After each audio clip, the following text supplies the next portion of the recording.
just my friend and his brother that went on it.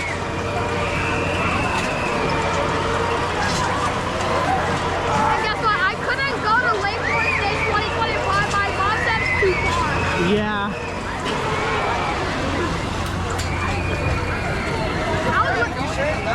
I was literally crying on that.